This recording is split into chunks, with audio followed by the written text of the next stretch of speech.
puji Tuhan ada 1000 orang yang hadir hari ini. Amin. Oke. Mari kita persiapkan diri kita.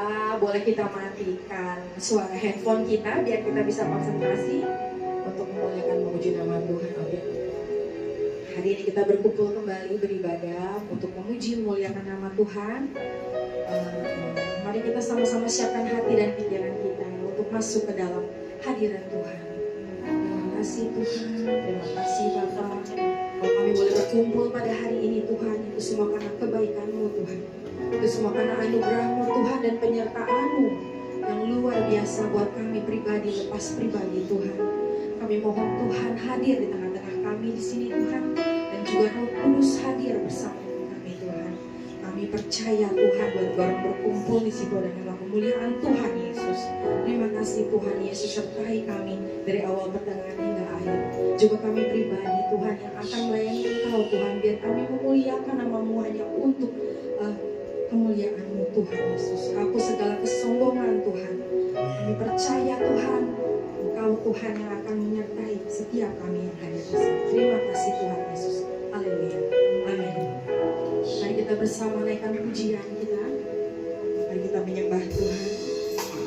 Kita percaya bahwa Tuhan Yesus sungguh baik. Amin. Amin.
di sepanjang hidupku. Tunaikan syukurmu buat hari yang kau pilih. Tak habis-habisnya kasih dan rahmat-Mu selalu baru,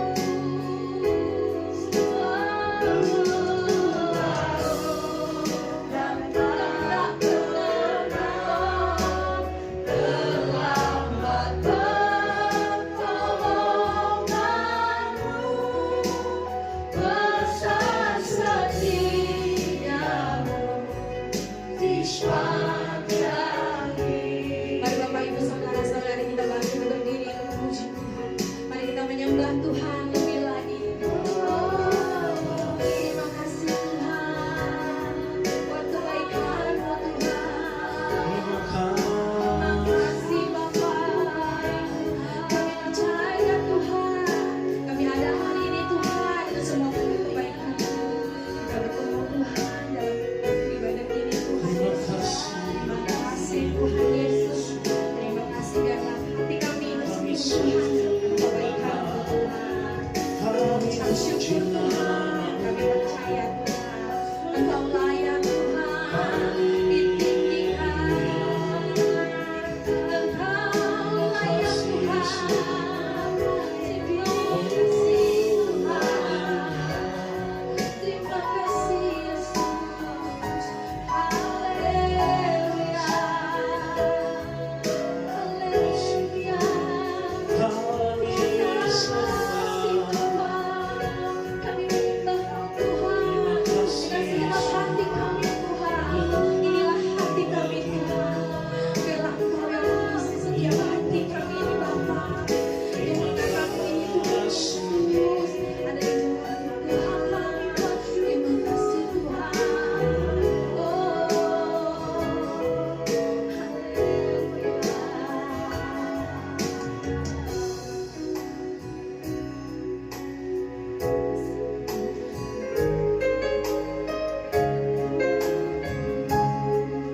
mari kita nyatakan bahwa kita punya Tuhan yang besar. Amin.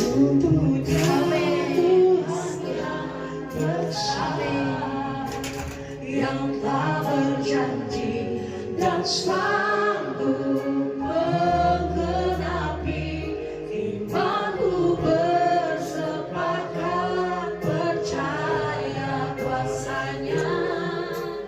Ku terima sekarang kemenangan darimu.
Kami siap untuk memuji-Mu Tuhan. Kami siap untuk memuliakan nama-Mu di dalam nama Tuhan Yesus Kristus. Haleluya. Semua yang bersuka cita katakan amin. Silakan duduk Bapak Ibu Saudara. Coba lihat dulu wajah kanan kirinya. Tanya, apa kabar saudara? Siapa tahu ada yang sakit atau ada yang sedang berbeban berat. Kita mau sama-sama memuji Tuhan. Kita mau senangkan hati Tuhan. Kita mau tanggalkan setiap beban kita. Sebab kita percaya dalam setiap pujian kita ada kuasa. Amin Bapak Ibu. Haleluya.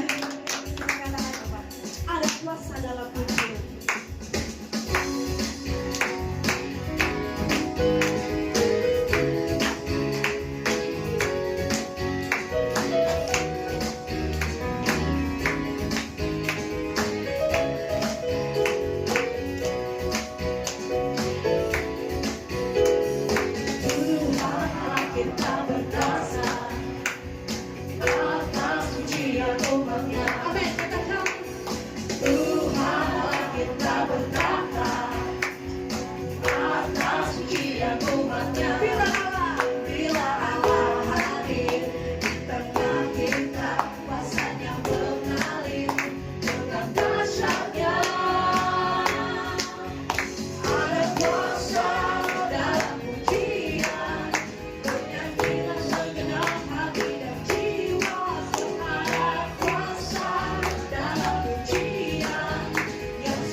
Masih belum lelah ya. Haleluya. Kita percaya hidup kita ada di tangan Tuhan. Mau kita berduka, bersuka cita, apapun yang kita alami, kita mau selalu katakan Tuhan Yesus baik. Amin. Haleluya. Buat hari kita selalu jadi hari yang terbaik. Haleluya.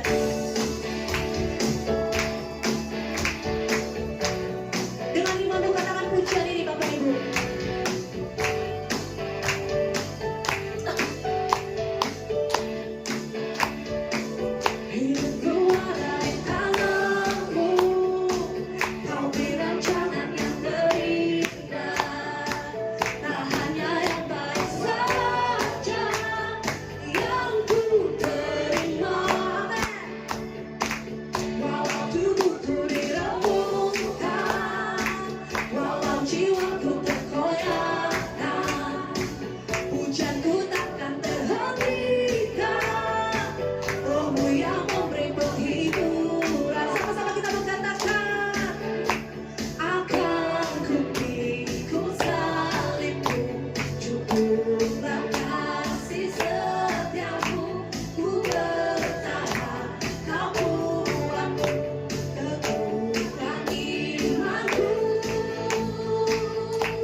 silakan duduk kembali.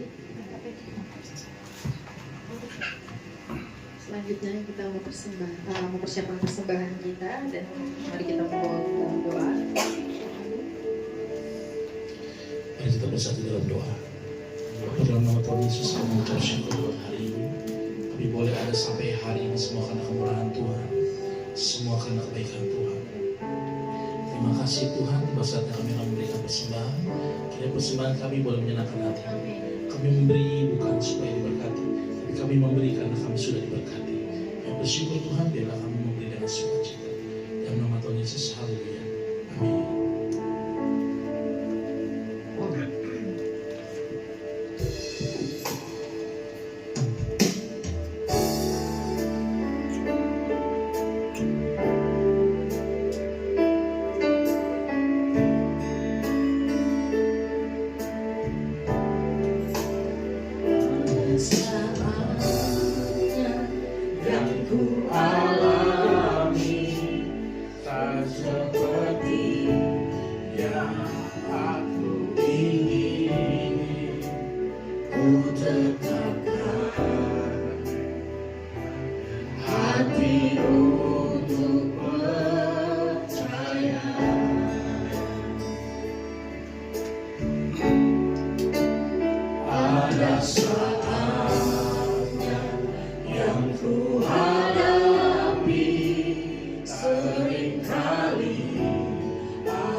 Sampai akhir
Ku tetap mengasihi,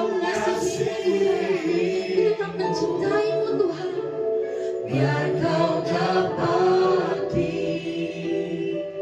ku hambamu. Mari kita katakan satu kali lagi. Kasih Tuhan sampai hari.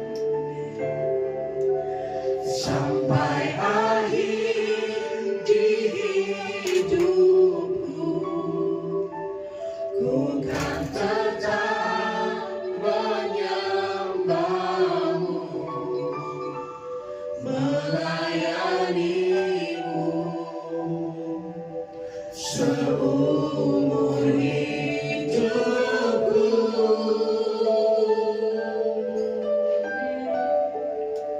Sampai ku menutup mata, ku tetap mengasihimu, biar kau dapati ku hambamu yang setia. Biar kau dapati Tuhan, kami tetap setia. Biar kau dapati ku hambamu yang setia. Satu kali lagi nyatakan. Biar kau dapati ku hambamu yang setia.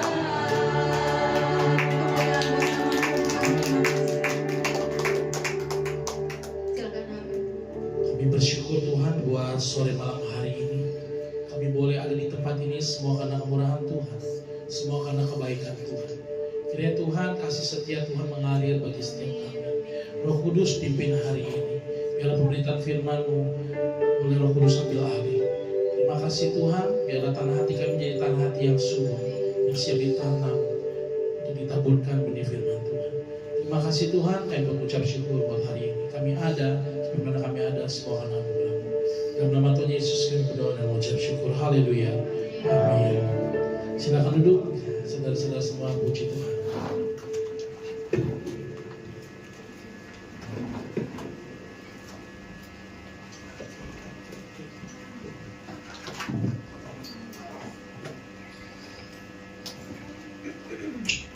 Shalom. Puji Tuhan, haleluya. Sebenarnya hari ini saya agak-agak kurang enak body, kurang enak badan. Tapi pelayanan jalan terus. Kita mesti tetap semangat apapun yang terjadi dalam hidup kita. Mau lagi letih, lesu, lemah, mau pilek, mau apa, hajar terus. Yang penting kita semangat, kita harus melayani Tuhan dengan sukacita. Amin. Nah, pada hari ini kita akan mau melihat firman Tuhan. Kita akan baca sama-sama di Efesus 2 ayat 14. Efesus 2 ayat 14.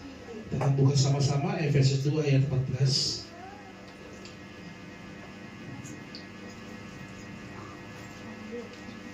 Kitab Efesus 2 ayat yang ke-14. Kita baca dari ayat 14 dan ayat 15 ya. Kita baca sama-sama yuk. Tidak dapat boleh katakan amin ya. Amin. Puji Tuhan. Kita baca sama-sama. 1, 2, 3. Karena dialah damai sejahtera kita yang telah mempersatukan kedua pihak dan yang telah merubuhkan tembok pemisah, yaitu perseteruan. Ayat 15. Sebab dengan matinya sebagai manusia, ia telah membatalkan hukum Taurat dan dengan segala perintah dan ketentuannya untuk menciptakan keduanya menjadi satu manusia baru di dalam dirinya, dan dengan itu mengadakan damai sejahtera. Wah, luar biasa. Pada hari ini saya lagi gak bikin gambar, bukan gak bikin gambar. Biasanya kan saya kasih tema di sini. Jadi nggak tahu kenapa internet juga ikutan pilek. Jadi agak-agak susah nih sinyal. Jadi saya mau ngerender gambarnya gagal terus. Ya udahlah, akhirnya pakai yang ada aja, logo aja. Nah sebenarnya tema kita hari ini adalah no walls. Apa itu no walls? Walls apa tuh om? Walls es krim? Bukan. Wall itu artinya tembok, ya. Tembok. Jadi no walls artinya tidak ada tembok. Wah ini luar biasa. Tidak ada tembok tuh, ya kan? Tidak ada tembok. Kalau tadi saya sempat bagi flyer itu sore-sore tuh, itu pun sinyalnya mati hidup, akhirnya bisa juga ke masuk tuh, ya kan, flyer. Waduh, puji Tuhan. Jadi judulnya no walls artinya tidak ada tembok. Apa sih maksudnya tidak ada tembok ini? Tadi kita sama-sama baca di 2 Efesus 14. Sebenarnya kalau saudara mau baca, ini ayat ini luar biasa loh, bagus loh. Itu kalau mau baca kita dari ayat 11 sampai ke ayat yang ke-22. Nah ini kan ada perikopnya tuh, kalau di Alkitab kan perikop itu ada judul atasnya. Itu judulnya adalah dipersatukan di dalam Kristus. Saya mau bahas kali ini tentang no walls atau tidak ada tembok. Apa sih sebenarnya? Tembok-tembok apaan sih? Apa kita harus tinggal rumah yang gak ada tembok? Wah, di lapangan dong kita. Kagak bisa, bukan kayak begitu. Tetapi apa tembok yang harus kita runtuhkan? Nah, hari ini saya akan bagi dengan 3 poin ya. Jadi 3 tembok yang Injil harus runtuhkan. Kita masuk ke bagian yang pertama. Tembok pertama adalah tembok pemisah hubungan kita kepada Allah. Yaitu apa? Dosa dan ego. Nah ini manusia dua-duanya ini. Dosa dan ego. Bahkan banyak orang dan juga bahkan banyak gereja ini salah fokus. Apa tuh salah fokus? Kan rata-rata kalau kita suka lihat seliweran, maka saya nggak pernah bosan-bosan di tempat ini. Saya pengen kerinduan bapak, ibu, saudara, adik-adik semua, abang, encang-encing semua di sini ya. Itu semuanya harus dewasa rohani. Kita jadi Kristen, jadi orang Kristen udah berapa lama? Ayo. Kira-kira ada yang jadi orang Kristen dari lahir? Pasti ada yang dari lahir, saya dari lahir. Umur saya sekarang 36 tahun, berarti saya udah 36 tahun jadi orang Kristen. Mungkin Pak Tumbur lebih lama lagi Pak Tumbur ini. Pak Andi dulu ya. Senior ya kan. Terus ada yang paling muda juga, ya kan, dia jadi orang Kristen. Tapi saya pertama kali ibadah ya, nyadar-nyadar istilahnya kalau kata orang bilang hidupnya itu mulai masuk terjun dunia pelayanan. Itu umur 11 atau 12 tahun, sekitar 11 tahun. Baru ikut-ikutan tuh, ngerti ke gereja. Dulu mah datang sekolah minggu karena takut papa saya. Ya kan? Oh papa saya tinggi gede, kondisi baplang nih kan, orang Ambon kalau pakai ban pinggang nih. Wah besi-besi semua nih. Yang gambarnya Versace, saya masih ingat tuh ban pinggang dia kan. Oh kan yang banyak gambar, wah bulut-bulutnya tebal-tebal. Kalau kagak gereja disabet punya itu. Wah, jadi kita takut. Dia ada adik saya disaksi betul. Jadi kita tuh takut kalau istilah kita tuh dibilang namanya wah dirim dua sabet. Ada nggak pernah disabet bapaknya di sini? Ya saya tuh. Adik saya langganan sih Joshua. Itu karena kita datang ke sekolah minggu karena kita takut. Wah, dia udah datang nih, ada suara motornya. Ayo sekolah minggu. Jadi tinggalin tuh, zaman dulu ada Doraemon, filmnya ada Shinchan, ya kan? Hari Minggu tuh kan full film anak-anak. Ninja Hattori, kita tinggalin tuh semua, ikut gereja. Tapi ya karena takut papa saya. Nah, mulai idap ikut Tuhan umur 11-12 tahun baru ngerti dunia pelayanan. Saya masih ingat dulu rumah saya di Tanah Tinggi Senen, ada satu persekutuan doa. Jadi selain di gereja ada persekutuan doa, itu di rumah. Kita dudukin ngelantai semua. Saya masih ingat, itu termasuk kakak rohani saya juga, almarhum. Namanya Kohendra, itu orang Tanah Tinggi. Itu kami di sana tuh benar-benar digembleng, jadi bertumbuh di situ. Di gereja, di komunitas itu, di apa namanya persekutuan doa itu. Datang sepi-sepitan, rumahnya manjang gitu kan, orang zaman dulu kan rumahnya kan nggak lebar, tapi manjang ke belakang gitu kayak kereta api. Kita datang situ, sepi-sepitan, nggak ada AC, nggak pakai AC. Kipas angin, kalau khotbah suara koran kepek begitu. Zaman dulu kan begitu. Tapi senang di situ. Nah kita yang sebagai orang Kristen ini udah lama Kristen, apakah kita sudah pernah ngecek kita udah dewasa rohani belum ya? Nah, ada tembok apa nggak ya? Apakah kita masih ego kita atau kita udah mengerti ikut Tuhan ini esensinya apa? Maka saya suka bilang, saya nggak ada bosan-bosan di tempat ini. Gereja itu bukan fokus mengajarkan bagaimana jemaat dapat berkat. Bagaimana jemaat hanya sekedar berkat jasmani yang kita terima. Bagaimana mengejar validasi hidup ini. Jadi bukan itu. Jadi bagaimana supaya jalan kita terbuka, bagaimana dapat mujizat, itu kan rata-rata yang sering diomongin. Dan ini nggak ada habisnya. Saat orang merasa istilahnya, wow, saya lebih rohani nih kelihatannya kan, karena dari ukuran kacamata, wah hidupnya lebih nyaman, lebih aman, lebih hebat. Itu kalau kita lihat dari kacamata itu, kita salah besar. Orang yang istilahnya, oh, orang diberkati Tuhan nih. Karena apa? Wah, hidupnya kayaknya berkelimpahan, hidupnya enak. Jadi gereja bawaannya kalau ngeliatnya jadi donatur mulu. Kan ada yang modelan begitu. Nah ini bahaya, mesti pelan-pelan. Jadi apakah itu standarnya? Bukan.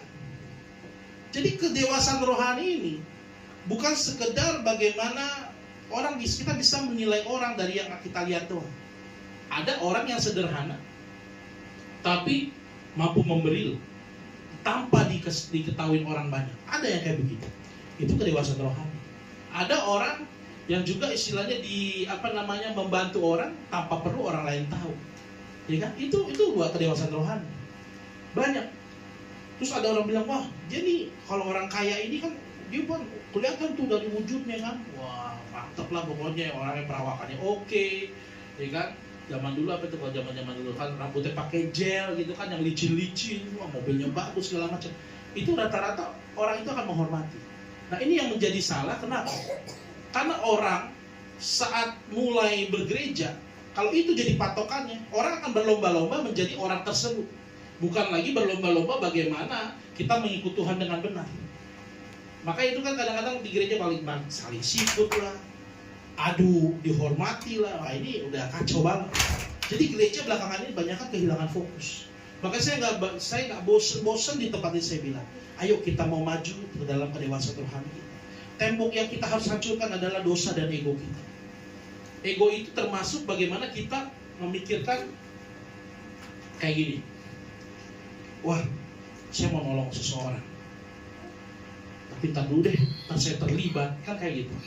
Di belakangan ini saudara, 2 hari belakangan ini salah satunya juga yang menyita pikiran saya itu 2 hari belakangan berarti ya.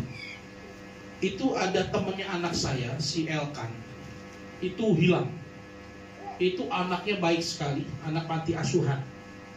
Dan memang kenapa saya sangat getol dengan anak ini? Karena anak ini punya kesan tersendiri buat saya. Jadi waktu dia sekolah, Elkan kan anak saya kan gitu tuh, nggak jarang bergaul yang terlalu luas. Jadi dia pilih-pilih teman juga nih si Elkan, ya kan? Ada satu anak panti asuhan itu namanya Lukas itu, dia nyamperin anak saya selalu, ayo Elkan kita main yuk.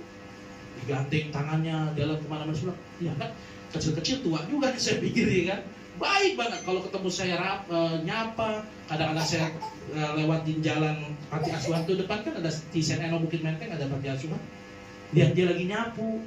Wah gimana saya ngerasa deket. Terus nyapa duluan. Papa Elkan. Wah itu. Pas tahu kemarin hilang. Waduh. Mulai berpikir, ini gimana nih? Padahal baru habis pelayanan tempat kadesi lah gitu ya di SD. Habis hujan-hujanan. Akhirnya balik lagi saya cari. Kadang-kadang kita sebagai orang Kristen jangan jadi penonton. Kalau saya merasakan ada suatu hal yang istilahnya harus punya rasa empati, hilangkan rasa ego-ego kita. Kadang-kadang kan banyak orang yang cuma oh ya udahlah, cukup kita berdoa begitu-begitu. Kemarin saya sempat agak emosi dengan salah satu gurunya waktu kemarin. Jadi ada satu guru, karena kan saya bilang segala kemungkinan kita harus cari. Itu di grup orang tua udah ramai sekali itu karena anak itu bilang. Coba deh, takutnya dia datang lagi, balik lagi ke sekolahan, ketiduran, kekunci, saya bilang. Bisa jadi kan kayak gitu, karena hujan deras. Terakhir dilihat lagi makan snack di depan taman. Ya kan? Karena habis acara Natalan sekolah, siapa tahu hujan deras, dia lari ke sekolahan, memnya atau gurunya nggak tahu. Saya pikir, coba yuk kita buka yuk. Orang tua pun juga setuju. Tapi salah satu guru keberatan. Gak ada, pasti gak ada. Saya sempat marah, saya bilang. Kita harus cari segala kemungkinan. Nah makanya bagaimana kadang-kadang orang itu masih memikirkan apa sih untungnya kita bantu dia? Apa sih untungnya? Apalagi mau berurusan dengan segala macam polisi begitu-begitu ribet ngapain sih? Nah ini kan hal-hal yang kayak begini kita harus patahkan tembok kita sebagai orang-orang percaya, orang-orang Kristen. Kita harus jadi saksi, kita harus jadi terang dan garam. Sekitar kita ada yang kesulitan, sekitar kita tahu ada yang membutuhkan pertolongan. Jangan duduk jadi penonton cuma bilang ya udah kita doain aja. Apa yang bisa kita lakukan Bapak Ibu Saudara. Itu entah itu mau share entah itu apapun. Kalau memang terbatas banget bisa doa, ya puji Tuhan. Tapi kalau kita bisa melakukan sesuatu tapi kita nggak mau bergerak, nah itu yang harus kita belajar. Jadi ego kita harus kita jauhkan. Jadi kita memang harus hidup seperti Kristus telah hidup, Bapak Ibu Saudara. Jadi dosa dan ego ini yang memang harus kita tanggalkan dalam kehidupan kita. Dan juga ada yang namanya tembok identitas palsu. Nah ini juga. Kita terkesan banyak orang yang beragama, orang yang istilahnya wah rajin ke gereja. Tapi kita lihat hampir gak ada perubahan dalam hidupnya. Ini perlu kita selidiki. Kadang-kadang kita gak usah menilai orang lain. Diri kita sendiri aja dulu, ya kan? Kalau kata Om Edmond nih, gak datang Om Edmond. Diri kita sendiri dulu aja katanya. Kita harus berkaca dari diri kita sendiri dulu, ya kan? Jadi saat kita melihat kok gak ada perubahan, itu bukan kita mengomentari orang, tetapi kita lihat diri sendiri. Ada gak ya perubahan dalam diri saya? Gak perlu kita komentarin orang lain. Karena firman Tuhan ini dua arah kalau buat saya pribadi. Saat saudara baca Alkitab, itu Tuhan istilahnya, firman Tuhan itu berbicara kepada kita saat kita baca Alkitab. Bukan kita cari firman Tuhan, oh tuh denger tuh, buat lo tuh. Nah, bukan begitu. Tapi saat kita baca firman Tuhan, firman ini buat kita. Jadi saat firman Tuhan itu isinya menegur juga berarti buat kita, bukan buat orang lain. Jadi di Efesus ini Paulus tidak sedang membahas rasa nyaman saat ibadah, ya kan? Nggak ada rasa nyaman saat ibadah. Shalom. Terus tentang kegiatan rohani, ya kan? Kebanyakan kegiatan rohani, sensasi pengalaman rohani itu juga hati-hati. Kita harus kita harus bisa memilah-milah. Kadang orang nih, saya suka bingung juga ya lihat banyak sekarang orang Kristen tuh pilih-pilih tempat gitu kan kalau ibadah segala macam. Termasuk saya dulu sih. Jadi kalau misalnya kita tuh, apalagi pemusik tuh suka bawel tuh teman-teman, Bapak Ibu Saudara. Misalnya nih, saya diajak pelayanan di tempat satu nih, gereja yang satu. Suka nanya-nanya tuh dulu, ini speakernya pakai apa ya? Amplinya pakai apa ya? Gitu-gitu tuh. Suka kadang begitu. Saya sih nggak mikirin PK-nya berapa, nggak pernah mikirin. Cuman kayak alatnya apa yang dipakai ya? Nyaman gak ya saya? Terus orangnya siapa aja ya? Saya suka begitu dulu kan. Karena kalau misalnya kita dimasukin, kita kira orangnya kira nggak nyaman, kayak nggak enak lah mainnya. Nggak enak lah, nggak enak. Terus alatnya kagak enak, aduh males. Ya kan? Terus kadang suruh bawa alat sendiri, males juga.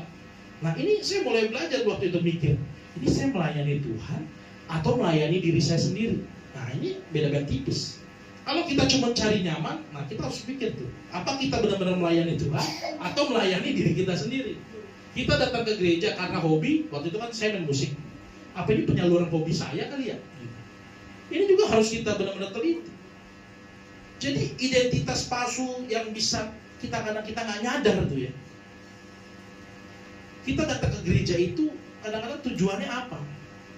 Kalau melayani cuma karena hobi, nah saya rasa kita harus coba merenungkan ulang bagaimana harusnya kita melayani. Karena buat saya pribadi, pelayanan itu pasti ada pengorbanan. Pasti. Ada kalanya jenuh. Pasti. Saya pernah tuh jenuh. Jalan kemana-mana, disuruh sharing khotbah kemana-mana, jenuh. Tapi hasilnya apa? Jatuh bangun. Gak menjamin juga yang udah khotbah hidupnya lurus, hidupnya gak bakal jatuh dalam dosa, enggak juga. Justru serangannya juga makin banyak. Pohon makin tinggi, angin makin kencang. Betul kan? Begitu kan rata-rata. Jadi saat kita melayani Tuhan, ya gak usah takut kalau tiba-tiba di depan ada rintangan, mau tempatnya gak enak, tempatnya enak. Gas aja terus, jalani terus. Karena di balik itu kita tahu ada proses Tuhan. Ada proses Tuhan membentuk kita. Kalau kita gampang goyang saat kita berkomunitas atau apa, gua gak cocoknya main ini, orangnya begitu ya. Udahlah, ubah agama. Tapi kalau saya prinsipnya tuh gak tahu ya, banyak teman-teman saya juga bilang, bro katanya jangan terlalu positif pikiran terus bro. Banyak kayak gitu, ini orang gini-gini ya. Tapi saya pikir ya udahlah, gak apa-apa. Dari teman-teman saya yang lama di situ ada beberapa orang, tinggal saya sendiri bertahan berapa lama, baru akhirnya saya ikutin aja Tuhan mau bawa kemana, baru akhirnya saya ya udah pamit gitu kan. Tapi kita jangan menjadi suatu hal yang istilahnya standar itu diri kita. Saya nyaman gaya di situ, saya enak gaya di situ, saya kira-kira melayani ini cocok gak ya? Nggak begitu. Kita melayani Tuhan, di mana Tuhan taruh kita saat itu, lakukan yang terbaik. Itu saya begitu. Makanya lagi pilek apa segala macam. Padahal pengennya lebih enak tidur dulu ya, suruh siapa ya gantiin Pogba. Cuma hajar aja terus sambil ngomong nih, mata pedes nih. Mata panas nih, kuping panas. Itu kan kalau rata-rata orang itu kan gitu kan. Udah mau pilek-pilek tuh. Kuping panas, suara saya agak seksi nih sekarang kayak Dewi Persik kan, ya kan? Serak-serak basah gitu kan jelas ya. Ya begitu. Tapi kita kuat-kuat aja, santai aja. Kita melayani itu harus dengan sukacita, ada semangat. Jadi tembok identitas kita saat kita melayani, kita harus menanggalkan manusia-manusia lama, pola pikir lama kita. Untung rugi itu kita harus tinggalkan. Apalagi dalam melayani Tuhan. Melayani Tuhan itu di mana sih? Apa di gereja doang? Kadang-kadang orang salah tuh berpikir. Pelayanan berarti yang dijadwalin aja tuh pelayanan namanya. Bukan. Pelayanan itu kehidupan saudara hari sehari. Itu pelayanan. Bagaimana saudara memperlakukan istri, bagaimana saudara memperlakukan suami, bagaimana saudara memperlakukan anak sesama, itu pelayanan saudara. Betul. Belakangan ini kemarin saya ngobrol sama Bung Ruli, Kak Desi, kita seru ngobrol sampai malam.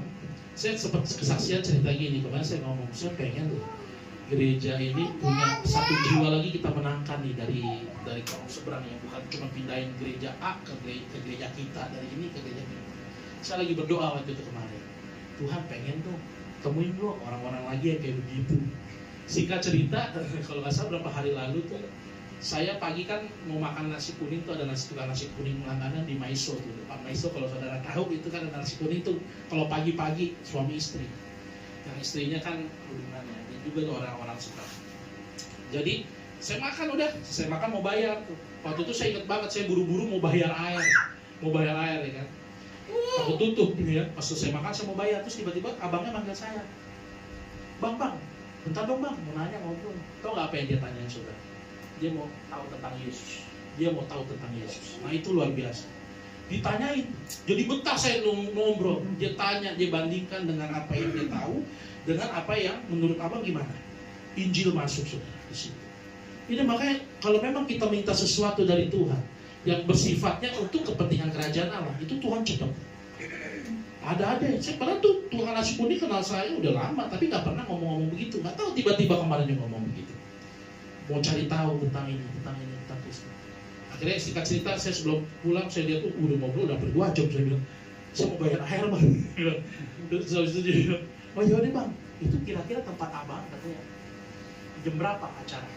Oh, kalau minggu saya bilang jam 17.45, kurang 15. Tapi kalau abang mau yang tanya jawab, saya bilang waktunya lebih fleksibel. Kita ada pendalaman Alkitab jam 7 hari Jumat, saya bilang. Tapi itu mesti confirm dulu karena sebulan sekali kita ngadainnya. Boleh deh bang, saya datang katanya. Tapi saya pendengar aja. Itu puji Tuhan. Ada orang membuka diri dulu. Besoknya saya semangat lagi mau makan nasi kuning dia, ya kan? Mau ngobrol lagi nyatutin. Kemarin kan habis bayar air tuh kagak enak tuh, ngobrolnya buru-buru. Tutup dia. Akhirnya saya muter, cari lagi ya kan. Aduh, makan mana ya? Kalau saudara tahu namanya Ciyuyun tuh terkenal nasi uduk di Citra, Tok Markotok, Margondes. Nah itu mantep tuh, Ciyuyun. Depan Bukit Angsana. Nah itu kayak Ciason tahu apa ya? Itu banyak dagangan, ada nasi kuning, nasi uduk, segala macam. Dia bukan orang Kristen. Ya kan? Setahu kita, wah tapi Ciyuyun pasti bukan. Gak tahu kenapa, saya lagi makan nih ngobrol, duduk di sebelah meja saya, bro, anak gua kurang ajar. Saya bilang kenapa nih cici tiba-tiba cerita ya kan? Akhirnya cerita. Terus dia ngomong gini satu hal, yang akhirnya saya oh ini Tuhan ada mau sesuatu. Anak saya pernah ngomong sama saya katanya, Ma, gua mau jadi orang Kristen aja katanya. Kaget. Tapi anak saya nggak punya teman. Terus saya tanya dong, Ci, anaknya hobi apaan? Ya kan? Wah, anak gua kagak punya hobi. Dia kan ngomongnya okem juga tuh ya kan, Ciyuyun kan orangnya seru. Ciyuyun itu asik. Kalau Cici tahu tuh yang Ciyuyun yang alisnya ditato itu kan nama begini. Nah itu Ciyuyun tuh, asik orangnya. Orangnya emang paling mantap tuh Ciyuyun. Seru. Nah habis itu kan udah ngobrol tuh sama saya, dia kan bahasanya begitu. Anak gua mah kagak punya hobi, kagak gaul katanya. Akhirnya bingung saya. Ya udah akhirnya. Tapi pasti ada hobinya lah Cik, saya bilang. Tiba-tiba dia inget-inget, oh iya ada katanya. Waktu muda, dia tuh suka ikut klub gitar. Dalam hati saya, wah pas banget, saya gitaris. Saya bilang, Saya kasih lihat langsung nih, saya ada kita lagi bikin les musik gratis buat orang-orang yang mau melayani Tuhan. Saya bilang, wah cocok tuh buat anak saya katanya. Yaudah deh, kamu deketin. Nah kebetulan kan anak lagi pergi. Ini PR saya nih Bapak Ibu Saudara. Tapi ini kita mau lihat dari ceritanya apa? Tuhan mengantarkan memang jiwa-jiwa yang butuh Tuhan. Itu loh. Jadi kerinduan saya bukan bagaimana, ayo kita rame, nggak pernah. Saya berpikir begitu. Ayo kita mau rame, enggak. Karena buat kita gini, kita harus berpikir gini. Saat kita melayani Tuhan, bukan kuantitas yang kita kejar, tapi kualitas. Karena yang Tuhan tuntut juga kualitas pelayanan kita. Saat kita melayani orang lain, apakah cuma kumpul-kumpulin orang, habis itu udah gitu kan? Oh banyak ya, keren ya, tempatnya bagus, udah begitu doang? Enggak. Setiap jiwa yang datang, apalagi seorang pemimpin rohani itu bertanggung jawab. Makanya saya lebih senang, beberapa pun sekarang yang ada, itu berarti ya memang kita harus lakukan. Makanya kan sesuai doa saya, pernah saya cerita pertama kali kita buka pelayanan tempat ini. Tuhan datangkan jiwa yang butuh Tuhan sesuai kapasitas saya bisa melayani. Tapi saat saya lihat udah ada beberapa orang nih luar biasa, puji Tuhan. Doanya kan saya rubah tuh. Tuhan, datangkan jiwa yang butuh Tuhan sesuai kapasitas kami bisa melayani. Itu baru namanya pemuritan. Gereja yang hidup adalah gereja yang memuridkan orang lain. Saat kita bisa berubah, kita nggak perlu tunggu sempurna dulu untuk berubah. Jangan kita tunggu, saya masih kekurangan saya masih banyak, saya nggak bisa melayani Tuhan, saya belum layak. Oh enggak, Tuhan nggak mau Tuhan nggak pakai orang yang bisa. Tuhan pakai orang yang mau. Ada amin nggak, betul nggak? Betul. Tuhan pakai orang yang mau. Saya saudara mau Tuhan. Mungkin kita ada kekurangan masing-masing kita, nggak perlu kita cerita. Dosa kita masing-masing yang tersembunyi apapun di hadapan Tuhan, Tuhan tahu. Tapi saat kita menyerahkan nama Tuhan, Tuhan saya mau lepas dari dosa ini, kita kasih tahu Tuhan, saya nggak bisa Tuhan, nanti Tuhan yang urus. Kalau kita berusaha, kita nggak bakal bisa. Saya juga banyak kekurangan dulu, banyak, bahkan sampai sekarang pun PR untuk kita bebenah itu banyak. Tujuan kita hidup sampai detik ini berarti kan kita harus bebenah tiap hari. Kita koreksi diri kita, apakah ada tembok-tembok yang menghalangi hubungan kita dengan Tuhan saat ini? Makanya dibaca di Efesus tadi sebenarnya itu tentang bagaimana kita meruntuhkan tembok ego kita, kedagingan kita. Nah itu kan yang susah, tapi itu luar biasa. Apalagi nih tembok antar manusia. Nah ini banyak lagi nih, ini masuk lebih dalam ya. Hari ini biarpun pilek kayaknya agak-agak pedes ya kan, dikit-dikit ya. Tembok antar manusia itu ada apa? Ada kesombongan. Mohon maaf ya, kadang juga ada yang rasis. Itu saya banyak temukan. Yang ngumpulin, maunya suku ini, ngumpul semua. Kamu berteman, ada yang mencap jelek satu suku yang itu dicap jelek juga. Nah itu udah harus bertobatlah sebab kerajaan Allah sudah dekat itu. Terus ada juga yang bikin geng-geng rohani, ada juga yang kayak begitu. Nah ini bahaya nih, kelompok-kelompok dalam gereja, ya kan? Misalnya yang teman-temannya bestie-bestinya sekelilingnya dia, ayo, ya kan? Datang ke gereja, waktu itu pernah tuh kayak begitu, datang ke gereja, satu orang tuh ibu-ibu ya kan, biasa, yang sanggul-sanggulan, ya kan, datang, duduk, taruh tas, blok, satu. Terus dia tahu nih temannya ada si Mica, ada segala macam, total ada 7 orang nih. Dia keluarin lagi bedak, blok, dia keluarin lagi handphone, jadi ditek-tekin kursinya. Nah itu tuh bikin geng-geng begitu. Ada orang mau duduk, nggak bisa, ada orangnya, katanya kan, padahal bedak kan dari situ. Ya kan macam-macam. Terus ada lagi yang model-model, wah, circle-nya apa, wah, pokoknya kalau yang butut-butut, asyir tuh kadang-kadang juga banyak yang begitu tuh. Salaman ya kan, shalom ya kan, giliran orang yang kece aja ya kan, yang cicinya kayak Hotman Paris, saya salamannya lama, 2 tangan, iya Pak, shalom, gitu kan kan begitu Pak. Apa kabar Pak? Apa antrian panjang, ngobrolnya lama tuh di depan pintu gereja. Coba kalau yang, mohon maaf, sendal jepit, ya kan, sepatunya lapar, kebuka dikit, ya kan? Ya kan, yang kemejanya warnanya hitam udah jadi warna silver, ya kan, yang udah kecemur lama, kan banyak begitu kan. Salaman boro-boro dilihat, baru salaman masuk pintu, tarik keluar, masuk, kesandung semua numpuk di situ jemaatnya. Salaman tarik, boro-boro mau dilihat mukanya. Itu banyak, itu fakta, wow, itu terjadi banyak di gereja. Makanya saya harap di tempat ini jangan ada kita jangan kayak gitu. Itu kita bedanya begitu. Bagaimana kita melayani seperti Kristus. Jadi gak usah lihat orang, gak usah melihat bagaimana ini karakternya, bagaimana orang yang begini, wah jangan deh. Karena Tuhan aja kalau kita mau jujur, kita lihat Tuhan sama semua, gak ada yang sempurna. Mohon maaf ya, kita lari sama-sama bawa ketek. Beneran? Iya. Ya kan? Lari keluar keringat. Kalau lari ada yang keluar Coca-Cola baru tuh, wah itu beda tuh. Ya kan? Mohon maaf. Kita semua sama di dalam Tuhan. Bedanya kita bisa beli parfum aja ya kan, yang agak wangian ya kan. Coba sama-sama nggak pakai parfum, aduh gila baunya macam-macam tuh. Ada yang bawa kabel kebakar, ada yang bawa sampah basi, ini macam-macam. Jadi kita jangan ada yang sombong, ya kan? Semuanya itu sama di hadapan Tuhan. Jadi baik kita hancurkan loh tembok-tembok begini, penghalang-penghalang yang akhirnya membuat kita tidak bisa melihat salib Kristus yang ada di depan. Kadang-kadang ego kita, waduh, pride kita itu yang membuat akhirnya masa kadang-kadang pride kita tuh yang paling sering gampang diserang. Masa orang sekelas lu, wih, kayak begitu digituin diem aja, lawan tahu kan banyak yang begitu tuh, bikin kita akhirnya panas. Ih, kalau gue mah jadi lu, nah itu tuh yang kadang-kadang mesti hati-hati tuh ngomongan-ngomongan orang itu. Makanya lihat juga bagaimana teman-teman sekitar, bagaimana orang-orang sekitar itu, kita harus bisa pilih juga. Bagaimana orang-orang yang membangun atau orang-orang yang justru menjatuhkan kita. Ini perlu hikmat dalam kita bagaimana bergaul, bagaimana kita bercerita kepada orang, bagaimana kita juga membangun komunitas. Karena sekeliling itu menentukan. Kadang-kadang sekeliling itu bukan membuat kita makin dekat sama Tuhan, bikin makin jauh. Banyak yang kayak gitu, hati-hati. Bahkan di lingkungan gereja. Ya kan?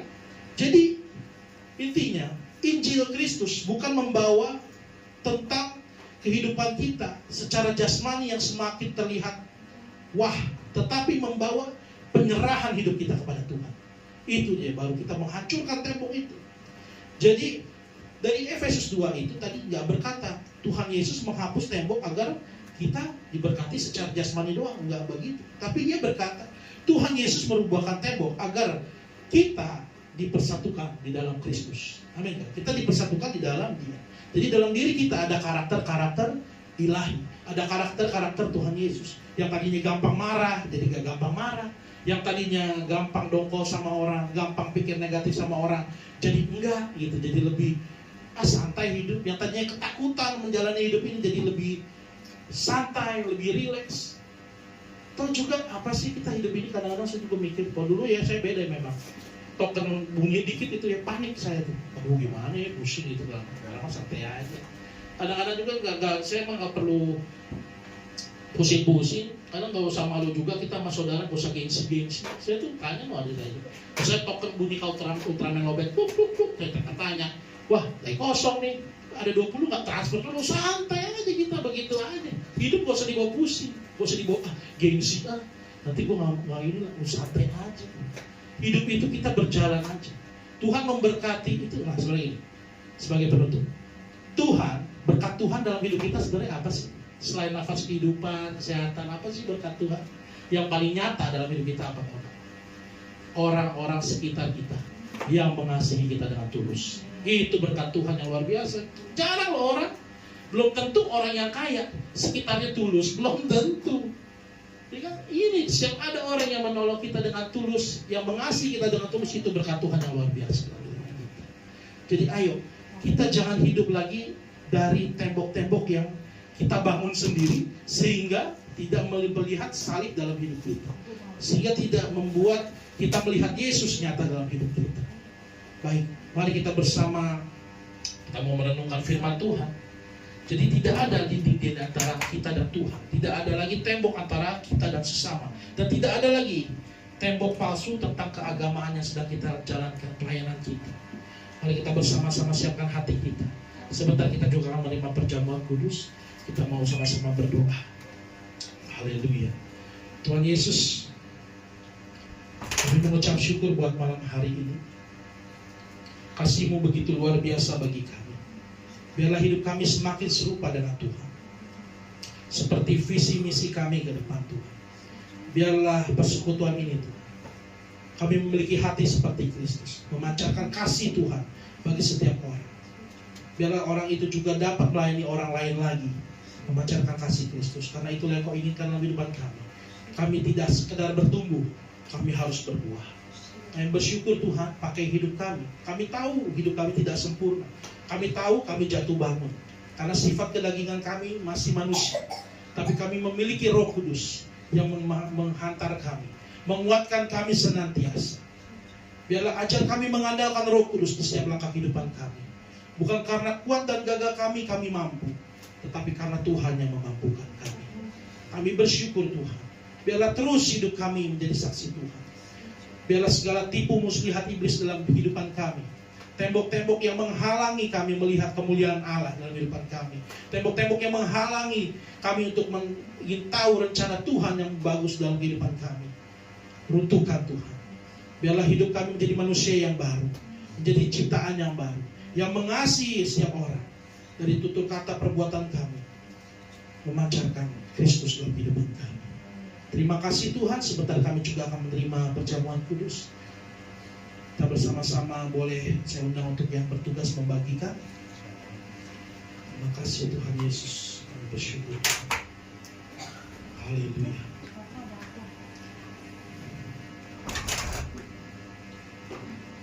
Terima kasih Tuhan Yesus.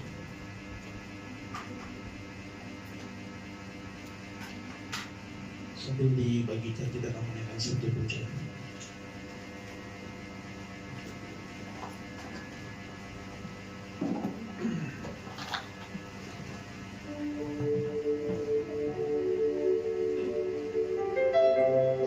Darah Yesus sucikan aku, darah-Mu Yesus bebaskan aku, darah-Mu Yesus ubahkan aku, ku dijadikan baru. Katakan darah-Mu Yesus, darah-Mu Yesus sucikan aku, darah-Mu Yesus bebaskanku, darah-Mu Yesus ubahkan aku, ku dijadikan baru, ku dijadikan baru, ku dijadikan baru, ku dijadikan baru, ku dijadikan baru. Mari saya undang bagi berdiri Bapak Ibu Saudara.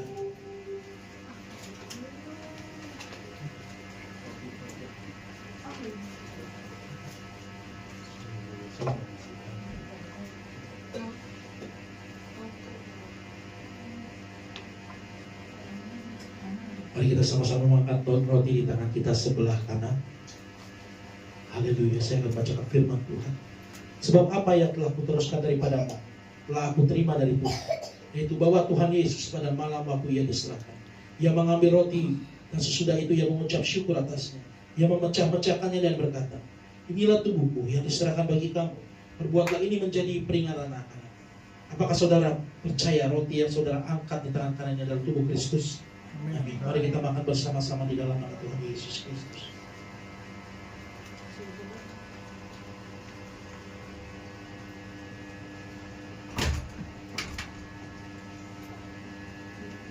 Haleluya. Mari kita angkat cawan di tangan kita sebelah kanan, kita angkat tinggi di atas kepala kita. Haleluya. Demikian juga ia mengambil cawan sesudah makan lalu berkata, cawan ini adalah perjanjian baru yang dibenarkan oleh darahku. Perbuatlah ini setiap kali kamu meminumnya, menjadi peringatan akan aku. Sebab setiap kali kamu makan roti ini dan minum cawan ini, kamu memberitakan kematian Tuhan sampai ia datang. Apakah saudara percaya cawan anggur yang ada di tangan kita sebelah kanan adalah darah Tuhan Yesus Kristus? Mari kita minum bersama-sama dalam nama Tuhan Yesus Kristus. Mari kita mengucap syukur saudara di hadapan Tuhan. Kita menaikkan penyembahan kita, syukur kita di hadapan Tuhan. Haleluya.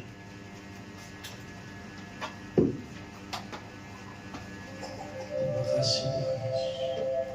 Sekali lagi kita naikkan pujian ini. Darah-Mu Yesus sucikan aku, darah-Mu Yesus bebaskanku,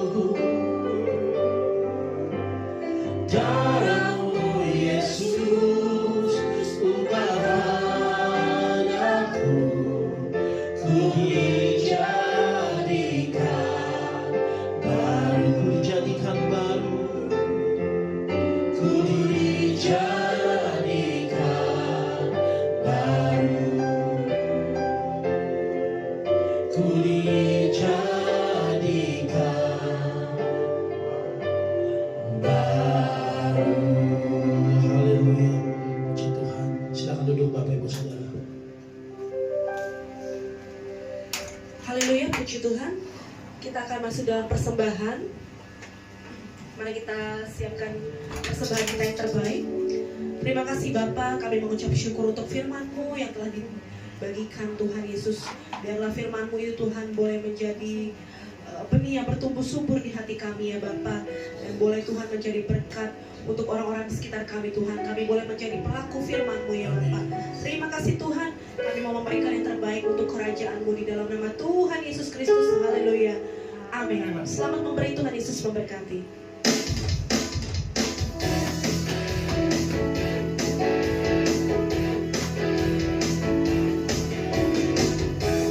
Kasih setiap-Mu nyata bagiku, hikmat kebajikan tersedia bagiku. Sebab alasanku limpahkan segalanya, dan anugerahnya sangat besar bagiku. Aku diberkati, aku dilimpahi, karena alasanku untuk menyediakan. Aku diberkati, aku dilimpahi, atas semua anugerah Tuhan bagiku. Sekali lagi kita mau katakan, kasih setiap-Mu nyata bagiku. Amin. Nikmat kebajikan Tuhan, nikmat kebajikan tersedia bagiku. Sebab alasanku limpahkan segalanya, dan anugerahnya sangat besar bagiku. Sama-sama katakan, aku diberkati, aku diberkati, aku dilimpahi, karena alasanku untuk menyediakan. Aku diberkati, aku dilimpahi, atas sempurna anugerah Tuhan bagiku. Atas sempurna anugerah Tuhan. Sekali katakan, atas sempurna anugerah Tuhan bagiku. Amin Bapak Ibu, Tuhan Yesus memberkati. Kita masuk dalam pengumuman.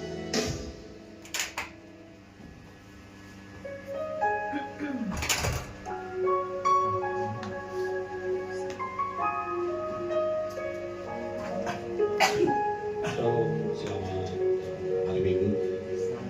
Pengumuman hari ini ibadah umum biasa dilaksanakan setiap hari Minggu di tempat ini, di rumah gembala kita, mulai jam 5:30 sampai dengan selesai. Lalu pengumuman nomor 2, ibadah Natal kita akan diadakan tanggal 20 Desember di gereja GPD, di gereja GPDI. Ibadah akan dimulai pukul 5 sore. Jadi silakan datang saudara-saudara, boleh mengajak keluarga, teman atau saudaranya. Mari sama-sama kita merayakan kelahiran hari kelahiran Tuhan Yesus. Lalu yang ketiga, pengumuman, mari kita bawa dalam doa untuk keselamatan anak Lukas yang saat ini masih belum ditemukan. Jadi mari sama-sama kita bawa dalam doa kita, kiranya anak Lukas bisa segera ditemukan dalam keadaan sehat, dalam perlindungan Tuhan dimanapun dia berada sekarang. Tuhan yang kasih pertolongan. Jika saudara-saudara ketepatan atau mengetahui nanti secara tidak sengaja informasi terkait dengan anak Lukas, boleh menghubungi Bapak Romel sebagai perantara. Demikian, sekian, selamat hari Minggu.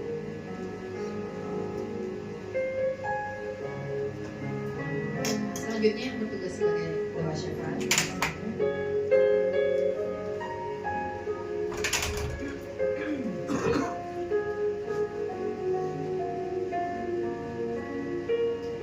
Salam Bapak Ibu dalam nama Tuhan Yesus Kristus.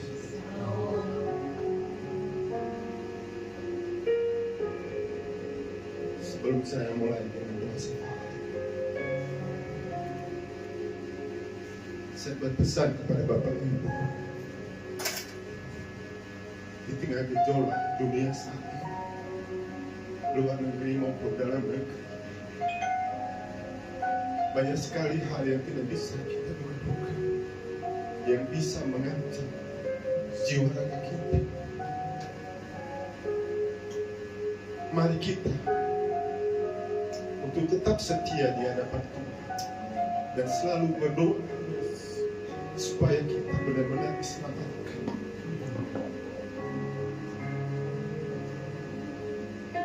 Semalam di saat saya menunggu pengumuman pelayanan hari ini, hatiku sangat bergejolak. Kenapa belum ada pengumuman pelayanan di Bless Community hingga malam? Tetapi pada malamnya benar-benar itu nyata ada. Setelah saya mendapatkan informasi itu, dan ini benar-benar hati saya benar-benar rapuh. Ada satu kekuatan yang berkata kepada saya, berdoa untuk keselamatan, berdoa untuk keselamatan, berdoa untuk keselamatan.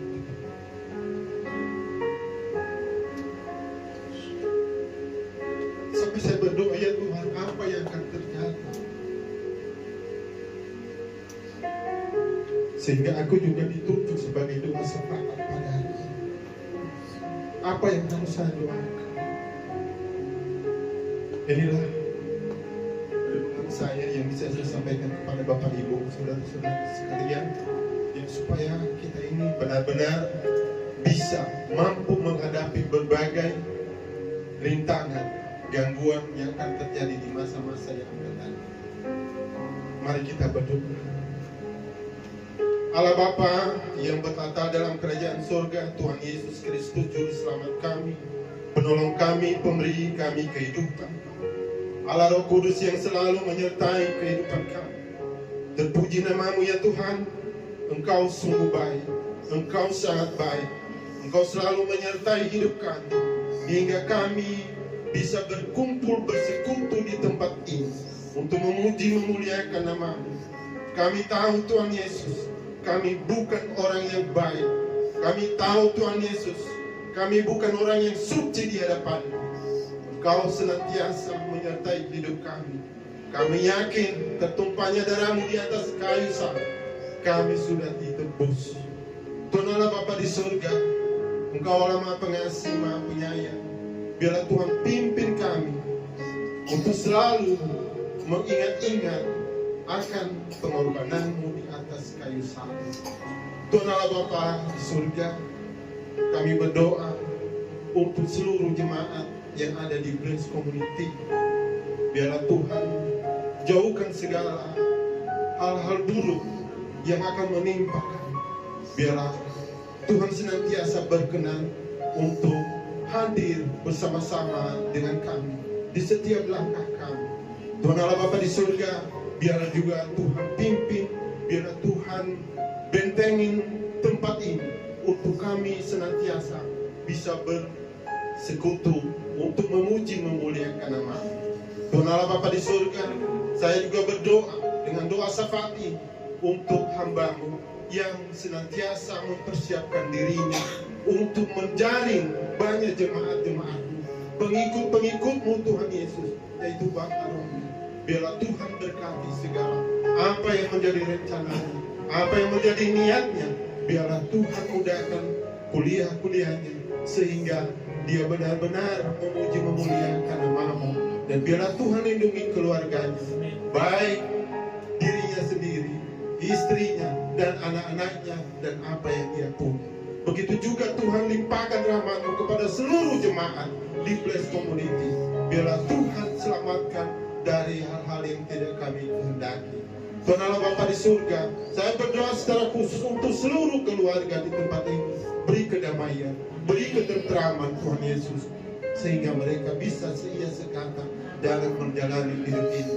Biarlah Tuhan juga limpahkan rahmat kepada anak-anak di tengah-tengah jemaat ini, agar mereka menjadi anak-anak yang baik, anak-anak yang benar-benar memuliakan nama-Mu. Tuhan Allah Bapa di surga, kami berdoa secara khusus kepada-Mu untuk anak kami Lukas yang telah mengalami musibah. Tuhan Yesus, kami tidak tahu apa yang menjadi permasalahan sehingga bisa terjadi musibah yang seperti ini. Jika ada kekurangan-kekurangan para pelayan-pelayan di sana, Tuhan Yesus, biarlah Engkau ampunkan mereka. Tuhan Yesus, kami berdoa kepada-Mu, biarlah Tuhan lindungi Lukas dimanapun dia berada. Biarlah Tuhan beri petunjuk agar dia bisa kembali ke tempat yang Tuhan sediakan untuknya. Tuhan Allah Bapa di surga, Engkau Bapa yang tidak pernah tidur, Engkau Bapa yang tidak pernah lelah untuk melihat kami. Kami yakin dan percaya Tuhan akan menolong, Tuhan akan beri petunjuk sehingga Lukas bisa bersatu dengan saudara-saudaranya di Citra Indah ini. Tuhan Allah Bapa di surga, saya juga berdoa untuk pemimpin gerejawi, terlebih secara khusus kepada GBI. Tuhan Yesus, biarlah Engkau tolong, Engkau pimpin agar mereka bisa menggembalai kami dengan baik, sehingga bisa membawa Blessed Community ini menjadi gereja yang selalu memuliakan nama-Mu. Tuhan Allah Bapa di surga, kami berdoa untuk pemerintah dari pusat hingga ke daerah. Tuhan Yesus, biarlah Engkau tolong, Engkau jadikan mereka menjadi orang-orang yang selalu amanah, orang-orang yang selalu membawa rakyat ini menjadi rakyat yang berdamai, yang selalu makmur. Tuhan Yesus, Engkaulah gembala yang baik untuk kami. Allah Bapa yang bertata dalam kerajaan surga, kepada-Mu saja kami berdoa. Kami yakin dan percaya tangan Tuhan akan menumpangkan tangan atas kami. Di dalam nama Tuhan Yesus Kristus kami berdoa dengan penuh pengucapan syukur. Haleluya. Amin.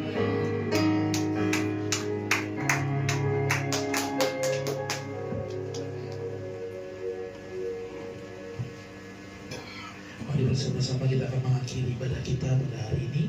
Boleh saya undang bangkit berdiri Bapak Ibu Saudara. Haleluya. Terima kasih Tuhan. Kita akhiri ibadah kami. Kami bersyukur Tuhan. Tuhan, Kau mau pakai kami di setiap langkah kehidupan kami. Kami boleh melakukan apa yang Kau mau Tuhan. Dan Tuhan berkenan dengan setiap apa langkah kehidupan kami. Terima kasih Tuhan, kami menutup ibadah kami yang sederhana pada malam hari ini. Kiranya Tuhan, Kau disenangkan. Segala pujian, hormat, kemuliaan bagi nama-Mu. Mari kita mengangkat tangan kita menerima berkat Tuhan. Tuhan memberkati Kau dan melindungi Kau. Tuhan menyinari Kau dengan wajah-Nya dan memberi Kau kasih karunia. Tuhan menghadapkan wajah-Nya kepadamu dan memberi Kau damai sejahtera. Pulanglah, terimalah berkat dari Allah Bapa, cinta kasih daripada Tuhan Yesus Kristus, dan persekutuan daripada Roh Kudus selalu menyertai kita dari saat ini sampai Maranatha. Tuhan Yesus datang yang kedua kali menjemput kita di awan-awan. Dan di dalam nama Tuhan Yesus Kristus yang telah menerima berkat Tuhan bersama, katakan amin. Tuhan Yesus memberkati. Selamat hari Minggu. Silakan duduk Bapak Ibu Saudara dan bersatu dulu sejenak. Tuhan Yesus berkati. Thank you ya Kak Desi, luar biasa. Hati